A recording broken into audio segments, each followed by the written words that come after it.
But first, President Biden condemned the mass shooting in Buffalo during his visit to the city Tuesday. In an emotional speech, the president urged Americans to reject the lie of racial replacement theory.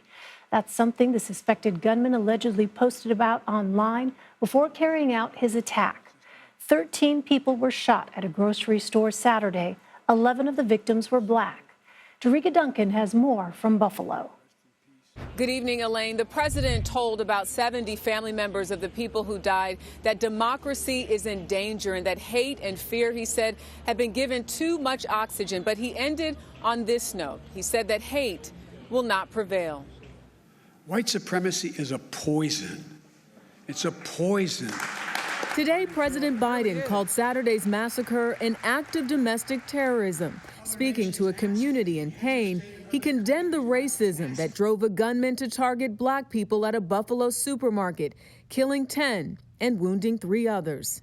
We need to say as clearly and forcefully as we can that the ideology of white supremacy has no place in America. The president spoke about each victim. Andre McNeil, 53, went to buy his 3-year-old son a birthday cake.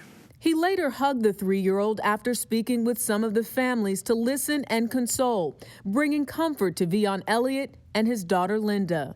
My uncle's story and what happened to him wasn't just kicked under a rug like it meant nothing, because it meant a lot. Do you think things will get better moving forward? It takes time, because like you said, ain't nothing's going to change overnight, no one. We all need to change it, like I said, got to come together to make that change.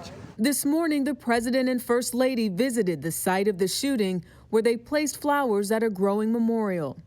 Based on his online postings, the shooter appeared to go inside Tops Supermarket multiple times on March 8th and again the day before the rampage, monitoring the busiest times of day at the store. This photo shows 2 of the 3 weapons the accused gunman brought to the attack. It was covered with writings which included a racial slur and the phrase, "White Lives Matter." 8-year-old London Thomas was at the store with her parents when the shooting started. She hid with her father inside a milk cooler until they were rescued by police. I wasn't really scared. I was scared for my mom because I thought something happened to her. But 65-year-old Celestine Cheney did not escape. She was shopping for ingredients to make a strawberry shortcake with her sister Joanne Daniels. They were about to exit the store when they heard gunshots. People was running in. They running in, and I guess they ran over her. So I reached down to try to pick her up. And she said, go ahead, I'm coming. Cheney was a mother, a grandmother, and cancer survivor. Her life is now a reminder to her sister to live. I thought she was behind me, but she wasn't. So she saved my life because I was going to stay there with her. And Elaine, as we stand here, there are prayer vigils happening to my right and my left. People that I spoke to said that while it doesn't change anything in terms of bringing their loved ones back, it was helpful to see President Biden here in Buffalo. He reminded the crowd of his own loss and told the crowd that there will come a time, he said, when a memory of their loved one will bring a smile instead of a tear. Elaine? Tarika Duncan, thank you. For more on this, let's bring in Joshua Geltzer. He's the Deputy Homeland Security Advisor for the White House's National Security Council. Joshua, thanks very much for joining us. The shooter posted a manifesto online, but it was missed by law enforcement. What are the National Security Council and the Department of Homeland Security doing to make sure warning signs like that aren't missed in the future? Well, thanks for the chance to be with you. And I'll leave to law enforcement its continued important, hard work looking into this particular individual and how he came to the point of violence. But stepping back, we as an administration released last June the first ever national strategy for countering domestic terrorism. And we've been implementing it ever since. We'll continue to do so. That includes generating and sharing more widely assessments of domestic terrorist threats. It also includes investing millions more dollars in preventing individuals from radicalizing to violence in the first place. There's more to it which we can discuss, but overall, there's an effort to ensure that law enforcement has the understanding it needs to identify those who might do the sort of violence we saw on Saturday and prevent it from happening in the first place. Joshua, I'm curious how you determine what is considered protected First Amendment speech and what is not.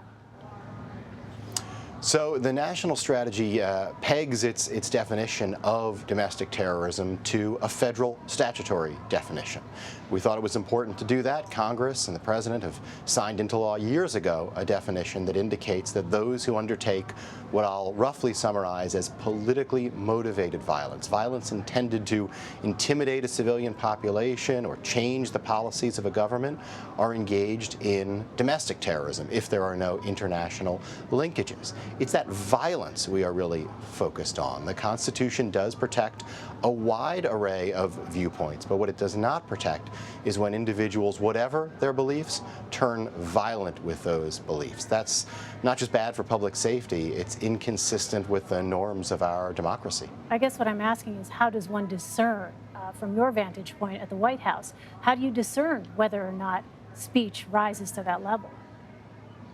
You know, the courts have a long history of establishing what they consider to be protected speech, and they're quite protective of speech. We have a First Amendment that creates a distinctive tradition in this country of allowing a wide range of speech, most of which is, according to the courts, protected. There are some things, such as true threats of violence in the language of the case law, that may not be protected under certain circumstances. What is generally not protected is outright violence, and that can be in the name of any particular ideology. It's not about the speech behind it, it's about the acts of violence. Joshua, how concerned are you about copycat attacks? I think in general we are concerned about domestic terrorists, whether they are copycats of Saturday's violence or otherwise. The reason that in this administration's very first week we announced that we were doing a 100-day review of domestic terrorism policy and strategy, the reason that we released a first ever strategy last June, was precisely because the data showed concerning trends in this area, and indeed the comprehensive threat assessment that was produced for us by the experts, the professionals of law enforcement and the intelligence community, said that this posed an elevated threat. So I think day in and day out, those who are working to implement that national strategy, whether it's through intelligence sharing, whether it's through prevention work, whether it's through law enforcement investigation and prosecution where that's appropriate, we realize we are tackling a real problem for this country. But it's one that we need to tackle so that more families don't experience what too many families in Buffalo experienced this Saturday. I know officials don't like to expose any sources or methods, but can you speak to some of the threats that have already been thwarted? So, as you indicate, I'll probably stay back from that a little bit, other than to emphasize that we are ensuring that law enforcement has greater tools, greater understandings in particular, to identify threats of this nature. I'll give a concrete example. There is a guide released not only to federal law enforcement, but also to state and local law enforcement. Indeed, it's available to the public, that has for years contained mobilization indicators and warnings that were drawn from extensive law enforcement experience with international terrorists. The most recent edition of that was released by law enforcement and the intelligence community a number of months ago, included research drawn from domestic terrorist experience, because we've reached a point where law enforcement needs to be able to spot that with the right indicators too. Joshua Geltzer, thank you very much for your time. Thank you.